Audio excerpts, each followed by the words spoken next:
Tanong, nawala ba ang tiwala ng mga Pilipino kay VP Sara Duterte? Look at the survey. Look at the survey. Hindi lang isang survey nagsasabi si VP Sara Duterte pataas ng pataas. Yung nagpapatanggal sa kanya pababa ng pababa. Tanong ko sa inyo, nawala ang tiwala kay VP Sara Duterte? Hindi. Tapos ngayon gusto niyo sabihin, hindi, this is just a political process. Gago. This is not a political process. Ang ginagawa ninyo, pambababoy process. Pero again, taong bayan. Taong bayan ang huhusga. Hindi kayong mga NPA dyan. We want if we will be asking the court to play the entire 2 hours and I think 26-minute video. 2 hours pala yun? Oo, ganun kahaba yun eh. So, and we said that we are planning to do so. Now, kahapon, hindi namin muna tinuloy because we didn't find the need to do it. No? That's why we showed just other clips. Bakit yun importante? Kasi nga, konteksto, like you said. No? Pag nagsabi kasi tayo na meron na record na isang like a 2-minute clip based on the statement of the Vice President, hindi naman kasi, kumbaga, hindi natin napapakita yung buong konteksto kung paano ba umabot sa ganung statement. That's why we wanted to really show the entire 2-hour video. But I think the appropriate time will come. Now, I am not saying that we will or we won't. Siguro titingnan lang natin kung ano yung takbo. Because I know that 2 hours and 26 minutes is a long time. Especially, we don't want to waste judicial time also, the time of the senators no? And the viewers also. So, kung kinakailangan, that option is still there. No? Pero importante yun, ano? Yung makita yung buo. Oo. Yes. So, ano naman yung lumabas po doon sa closing statement na Oplan Romanov? Well, basically, again, I don't want to get into the merits, so factual lang. That was one of the questions posed by, I think, either a media personality or a vlogger dun sa nangyaring press con na yon noong November 2024. At yung Project Romanov allegedly was a threat against the life of the Vice President as well as the lives of her family. So, dun yung pinanggalingan. But again, I'll stop there na lang siguro. That's why it's very important for us to have the proper context and to see the entire video para makita ng tao, ano ba tong Project Romanov, ano bang pinanggalingan nitong statement ng ating Vice Presidente. What was the state of mind also of the VP? What was the situation then, yes, that brought about that state of Kasi mind? merong mga nagsasabi, hindi siya, yung kanyang outburst o yung kanyang pagiging emosyonal sa video daw ay hindi nanggagaling sa puso ng Vice Presidente o sa utak ng Vice Presidente, kundi mula sa puso ng isang ina. Dahil nga doon sa pagbabanta sa kanila. Or bugso rin ng damdamin, ano? Oo, syempre, kung mother hen ka, di ba? Or mother, ikaw yung lioness. Protector, oo. Yeah, you protect your brood. So, well, anyway, yun ang sinasabing tutumbukin. Oo. Oo. Attorney Mike, napag-uusapan niyo pa rin ba yung posibilidad na iharap na mismo si VP Sara in this article particularly para maliwanag niya kung ano ba talaga yung kanyang kumbaga intent or state of mind at that time? Willard, sa ngayon, hindi pa, sa totoo lang. No? Kasi hindi pa namin nakikita yung necessity na iharap mismo ang Vice Presidente dito. So, ang pratikong sinasabi kung kinakailangan at ang tanong sa akin, kailan ba kinakailangan? It will depend dun sa takbo talaga ng trial. No? At kung sa tingin namin, it will be advantageous, of course, to the defense na may harap siya, then we will do so. I mean, we will, of course, ask her and ultimately the decision will fall upon her if she wants to appear and testify. Pero sa ngayon, di pa namin nakikita na kinakailangan. I think we will be able to prove our case without having to do that just yet. Okay, was that necessary? Ayan pa yung question ng mga paulit-ulit, bakit hindi daw mag-appear si VP Sara Duterte? Alam niyo ba ang dahilan kung bakit hindi required mag-appear unless the judge or in this particular case, yung Senator Judge ang magsabi na kailangan o ganito? Alam niyo kung bakit? Kasi ang burden of proof doon sa nag-aakusa. Hindi doon sa nagdidepensa. Sa madaling salita, parang ganito yan eh. Yung tinatawag sa regular court na trial absentia, Kasi ginawa ko yan eh. Nag-appear lang ako doon sa arraignment. Tapos sa trial, absensya ba yun? Yun tawag doon. Yung ibig sabihin, hindi mo kailangan mag-appear. Kasi kailangan patunayan eh. Patunayan muna nila na totoo yung inaakusan nila sa akin. Kasi ang mindset ng mga ilang mamamayan, na nanonood, na hindi masyadong maalam pagdating sa korte, swerte ninyo, wala pa kayong demanda, ay pag ikaw kinasuhan na, abay, ang laki na ng kasalanan mo. Hindi ganun yun.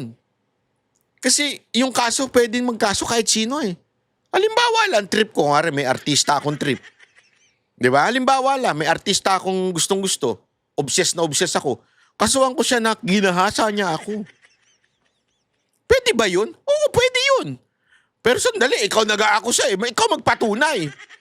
Hindi ba pwedeng ang magpapatunay na, hindi kita ginahasa kasi nandito ako sa lugar na to nung panahon na yon at hindi kita kasi hindi kita kursunada. Hindi nga eh. Kaya nga may karapatan siyang manahimik. Alam niyo ba yon? Pag inaakusa ka, may karapatan ka manahimik kasi anything that you would say, pwedeng gamitin laban sa'yo. Sa mabuti pang manahimik ka, hayaan mo siya. O sige, inaakusan mo ako, patunayan mo isa-isa. Saan kita ginahasa? Sino kasama ko? Paano kita nagahasa? Anong ginamit ko sa sakyan? Anong ginamit kong bahay? Kailangan mong patunayan lahat yan. So ganun din dito. Sinasabi nila na meron daw threat na ginawa si VP Sara Duterte. Define mo. Paano nangyari yung threat na yun? Saan nangyari yun? Sino kausap niya? Ito ba, may mga kapasidad ba ito na gumawa ng threat? O meron bang kapasidad ito mga kausap niya? At kung meron talagang threat, sino yung kinausap niyang tao? Diba? Importante yan eh. At again, hindi kailangan mag-appear ni VP Sara Duterte dahil kayo ang nagpapatunay. Kayong mga nag-aakusa. Pwede kasing pag nag-appear siya, di ba yung self-incrimination, hindi pa pwede kasi baka mamaya, nagbigay ka ng something na yun ang kanilang gagamitin. Alam po namin yan kasi, siyempre, ako, sa dami ko na pong kaso, sa dami ko ng kaso, sa dami ko ng abogadong nakausap, every time na haharap kami sa piskal o sa judge, sasabihin sa akin na, huwag kang magsasalita, let me speak. Ako laging kasi maaari yung sabihin mo ay ma-jeopardize yung trial. Huwag mo sasabihin na ganito. Maraming ganun eh. Kaya nga binibigyan ng karapatan ng batas. Ang batas Kaya lang kung bendalo ang inyong pinangahawakan, mapatay tayo dyan. Pero binibigyan ng karapatan ng batas yung taong inakusa. Nga manahimik na lang siya. At kayo, sige nga. Saan nangyari yun? Paano nangyari? Ngayon, sasabihin na nung taong nag-aakusa. Halimbawa, ginahasa mo ko sa sinihan. Sa sinihan na ganito. Tahimik ka lang. Sarado na yung sinihan na yun eh. Wala na yung sinihan na yun, sarado na. Hindi na siya sinihan ngayon, bar na. Anong oras? Ginahasa kita ng 8:00 ng umaga. Sarado pa yung bar na yun ng 8:00 ng umaga. Paano kita ginahasa doon? You understand what I mean? Kaya dapat tahimik ka. Hindi ka dapat magsalita. Hindi ka dapat mag-appear. Kung papayagan ka ng korte, in this particular case, yun ang nakalagay sa batas. Pero again, if we bend the law, wala talaga mangyari sa buhay natin. Terry, yung kanyang pagpunta po doon, at this point, I guess lahat ng mga desisyon o aksyon has a purpose, no? You have to be purposeful dahil everybody is watching. So, do you think that was necessary that people saw that she was there in the building? Again, I'll be very candid, Miss Corina. The real purpose for that was I was talking to her and she said, that perhaps we could have a meeting. And so I said, okay. And she was only available because she came from Davao and she flew in that day for several engagements and she was available at a certain time, no, mga around 12 o'clock to 1 o'clock. And so I said, okay.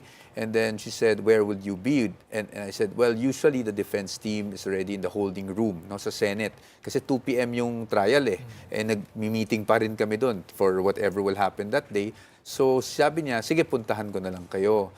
And a lot of people put a lot of things into that, no? They made a lot of things into that. But the truth is, Eto, pakinggan ninyo to ha. Kasi ginagawa nilang issue yung pagpunta ni VP Sara Duterte do sa Senado. Eto, pakinggan ninyo. even during my time with her in DepEd, that's her character. Eh. She was always very considerate of my schedule or where I was at a certain time, and she always wanted where it was convenient for us. And the problem is, if we were to meet outside, baka maghahol kami sa oras, as with the traffic nowadays, baka malate kami dun sa 2 p.m. namin na trial. So, minarapat niya na puntahan na lang kami doon. Nagigets ninyo? Ito malinaw. Explain ko sa inyo kung bakit, ha? Explain ko lang sa inyo kung bakit po. Kasi remember, si VP Sara Duterte, napakaraming schedule niya. Hirap na hirap nga kami i-schedule yung kanyang supposedly talk show sa sa SMNI.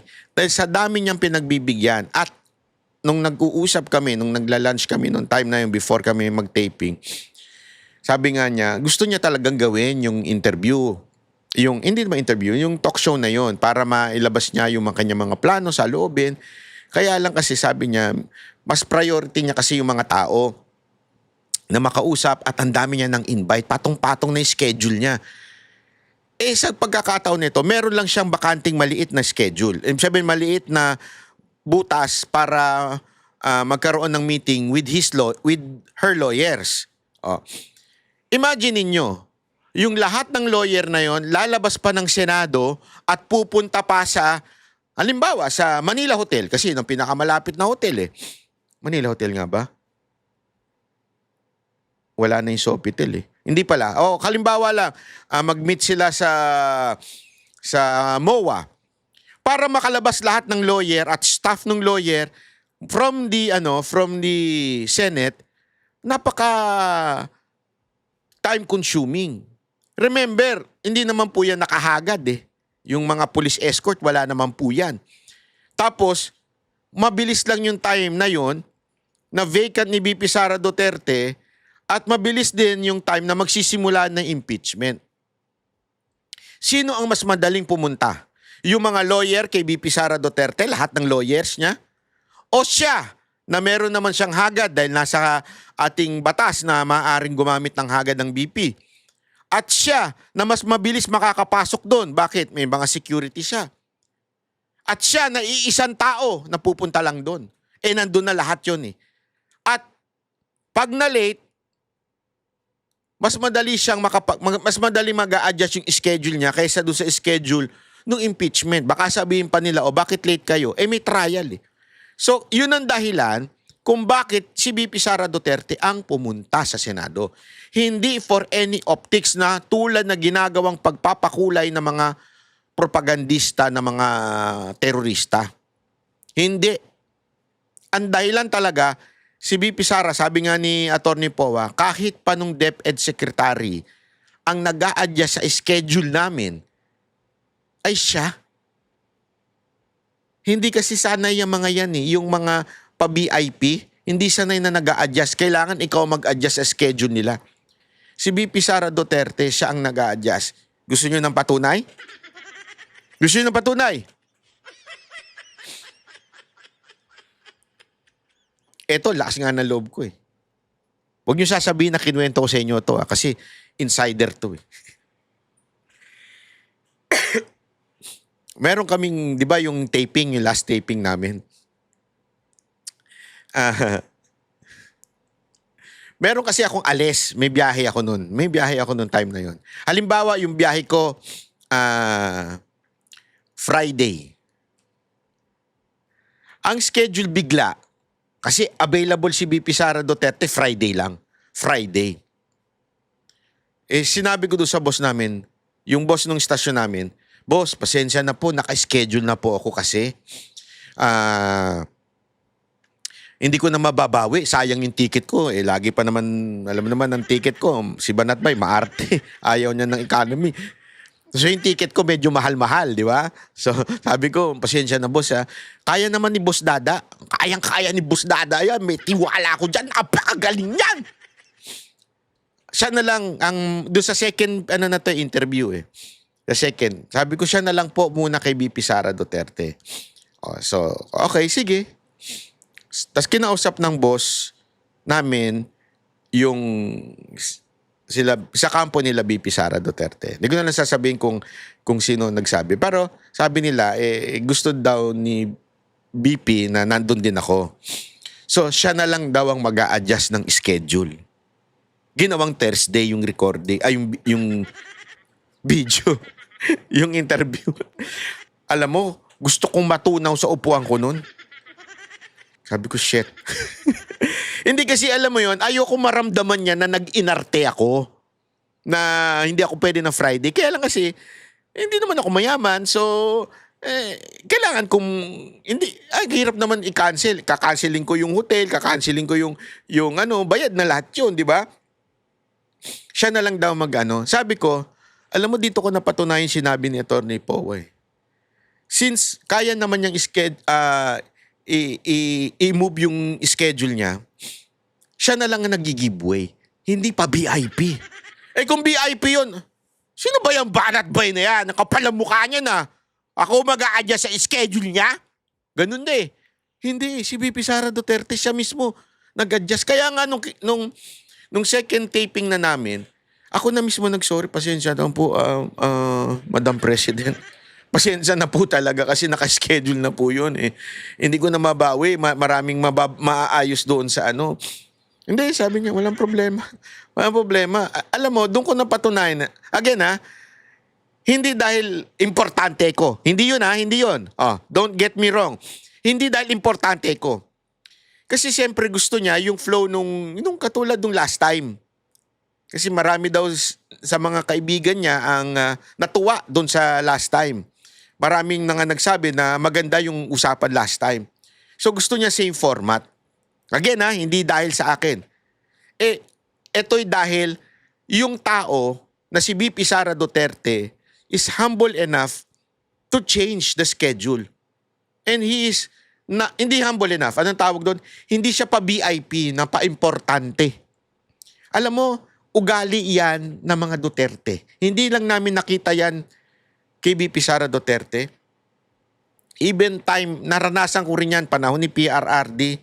Kung kayang magbago ng schedule ni PRRD para sa'yo, gagawin niya. As long as walang tatama ang iba. Ganon siya. Si Baste, ganon din po. Kaya nga sabi ko, kaya ako, honestly mas malapit ako dun sa ama before. Hindi ko sinabing close kami mas malapit lang. Ibig ko lang sabihin, mas nakakasama ko kasi before yon.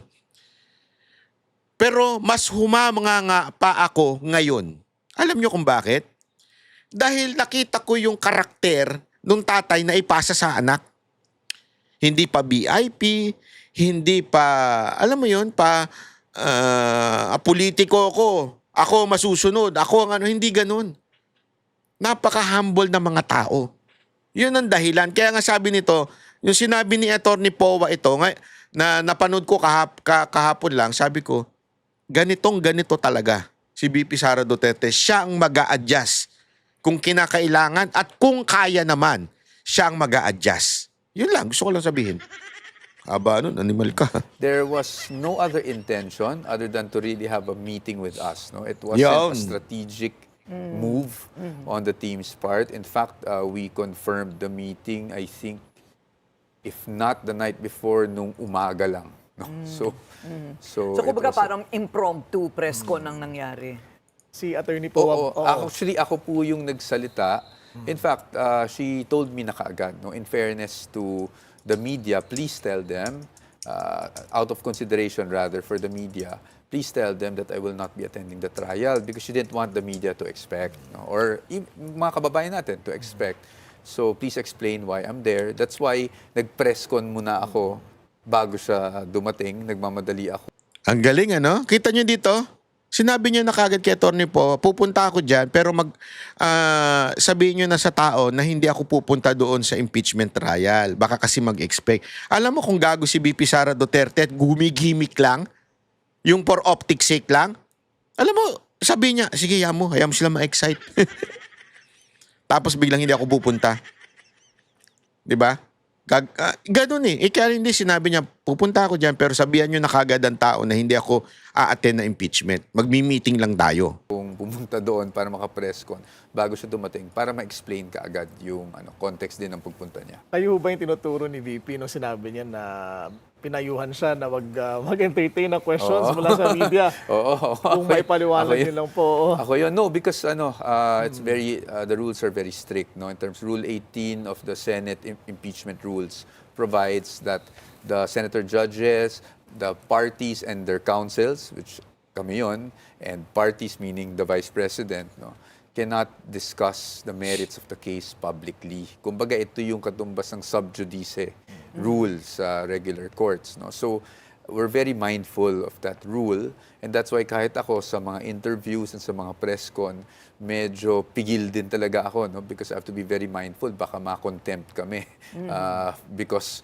we're violating that rule. And even the presiding officer reminded us on the first day during his opening statement about that rule, no? That we cannot disclose. Kasi nga, you're trying to sway public opinion or condition the mind of the public one way or the other. So, pina-aprobahan na lang ba sa inyo yung kanyang one-liner Ay, hindi mula po. sa tula? Wala po. Hindi ko po nakita yon bago siya nagsalita. Sabay lang natin narinig. Kumbaga, sabay lang natin nalaman kung ano yung statement na yon.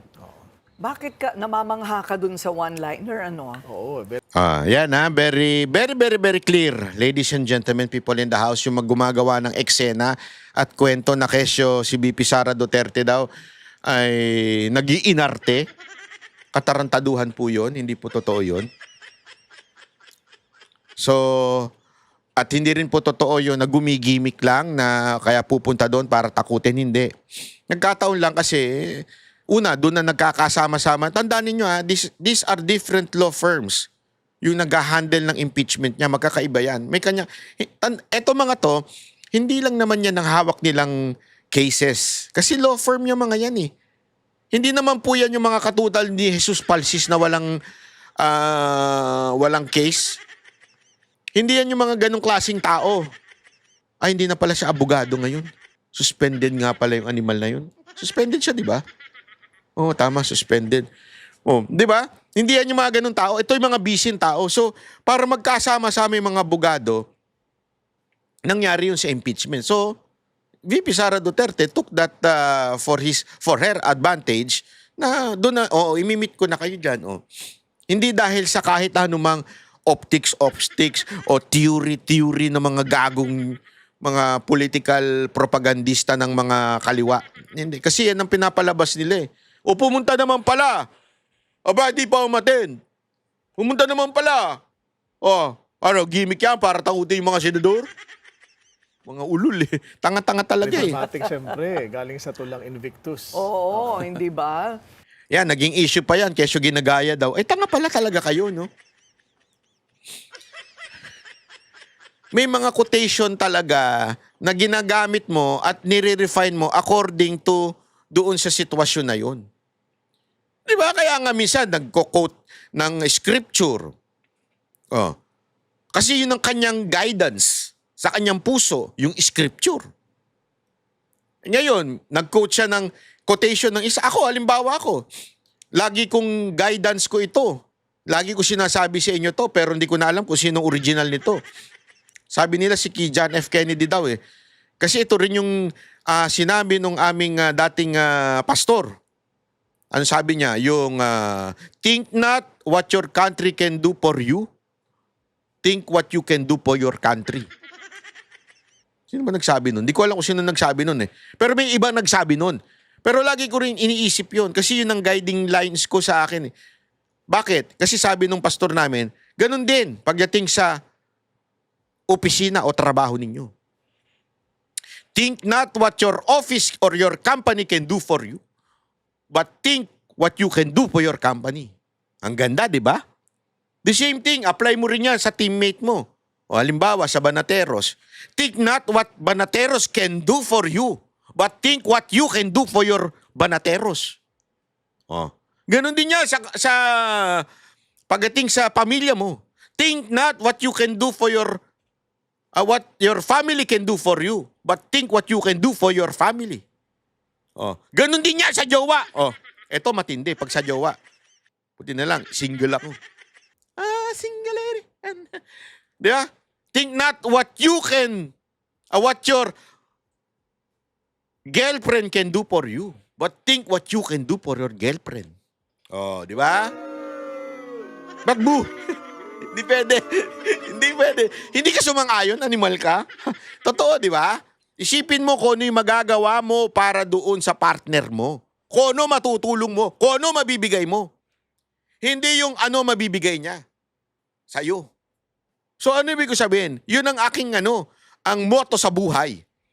So dapat, kung walang masama, kung si VP Sara Duterte, ginamit niya yung doon sa isang philosopher na sinabing siya ay mayuyurakan, madudumihan, babatuhin, pero mananatiling nakatayo.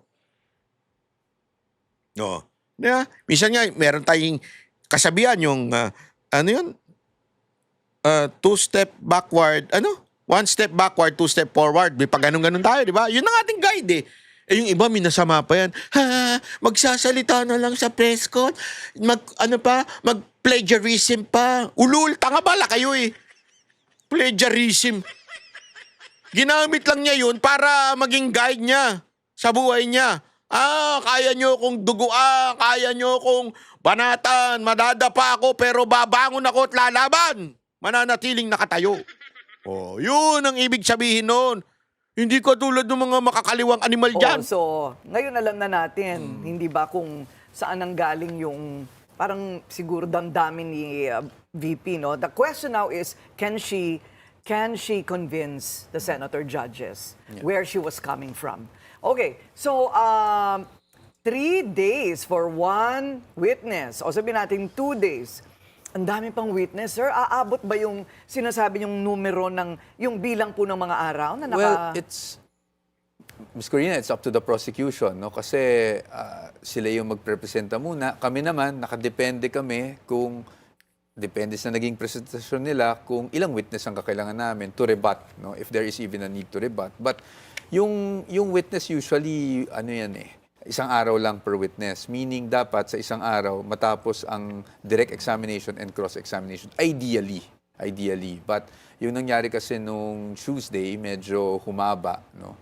Because of the need to authenticate several documents. But again, let's be fair to the prosecution. That's normal. No? And even with the defense, darating din yung panahon. So hanggang dyan po muna ang ating vlog video ngayon.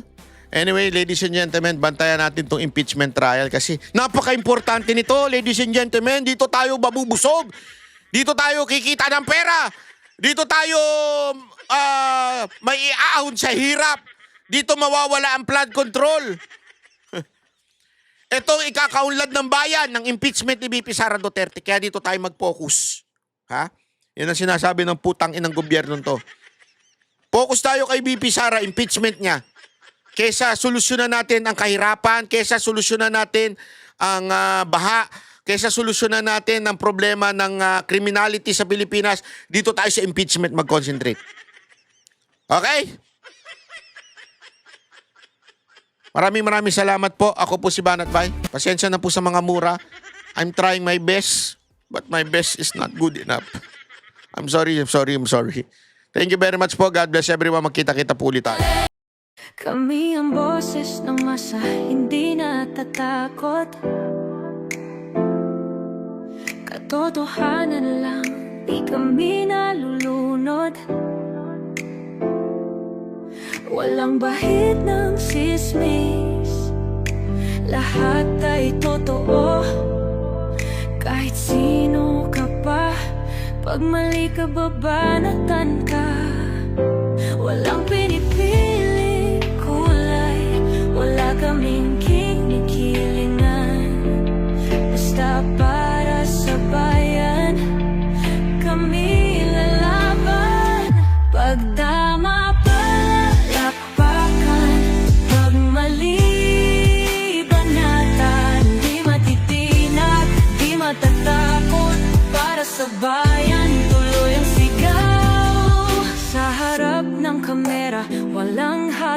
takot.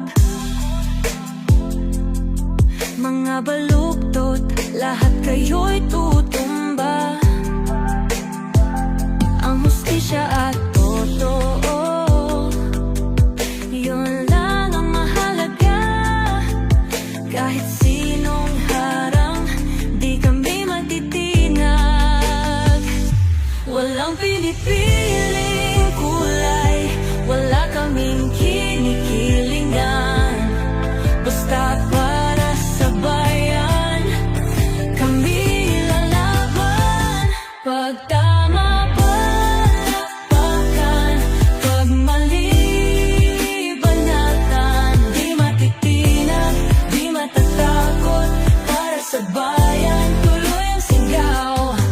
Kung nasa tama ka, ikaw ay aming kasama. Pero pag mali ka, handa ka na bang mabasag? Banateros kami, walang inuurungan.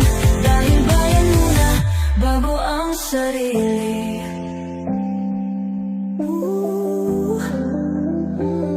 Bago ang sarili.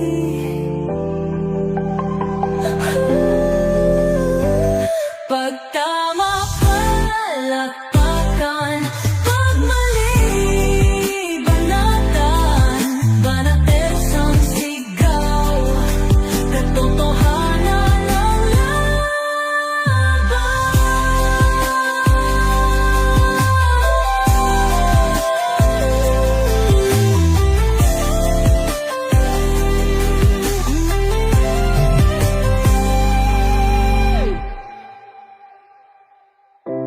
sa harap ng kamera, wala